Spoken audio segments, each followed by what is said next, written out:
Beachcombing is a fantastic activity to do with families, friends or by yourself, but it can be difficult if you're not sure what you're looking for, which is why we've created the Beginner's Guide to Beachcombing, where we're going to show you the top 10 beachcombing finds in the UK. Number 1. Mermaid's purses. Mermaid's purses wash up all around the UK, and at first glance you could easily mistake them for seaweed or even bits of plastic. But they are in fact egg cases from members of the shark family, including skate rays and dogfish. They come in all different shapes and sizes, and they wash up on beaches once they've hatched out, and they're a really good indication of what could be breeding just offshore. Number 2. Whelk eggs. These bundles of what look like yellow sponge are whelk eggs. Whelks are the owners of these shells, and they're sea snails. And dog whelk, although slow, are a fierce predator in the rock pool world, drilling holes in limpet shells and sucking out the inside. Number 3. Sea glass. Sea glass are bits of broken glass that are found on beaches that have ended up in the ocean. And as they get churned about in the waves, mixed with all the sand and the rocks, they become very smooth and dusty in appearance. And they're a prized beachcombing find amongst artists that use them to make jewellery and all sorts of artwork. Number 4. Piddocks. Piddocks are the owners of these angel wing shaped shells. And they've got these rough ridges on the end so that they can bore themselves down into soft wood, rock and clay, and they do this to create these protective burrows that they then live inside. So you'll often see bits of old wood with these holes in. They then extend siphons out into the sea that they feed from, and those siphons are phosphorescent, which means they glow green in the dark. Number 5. Keel worms.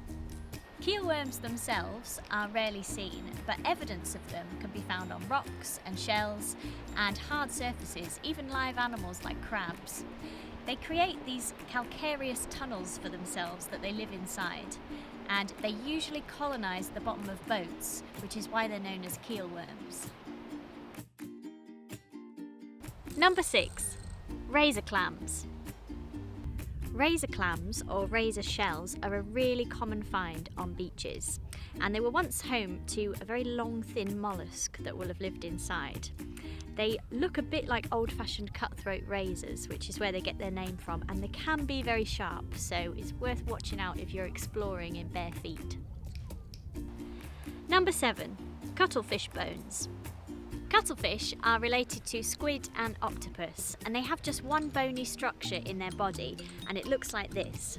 These can be found washed up on beaches around autumn time, and they use these to control their buoyancy in the water.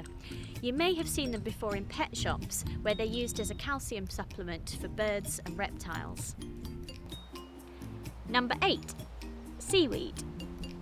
It's very easy to walk along a beach and not give seaweed a second glance, but there are 650 different species of seaweed in the UK, and they provide the base for almost all the coastal ecosystems.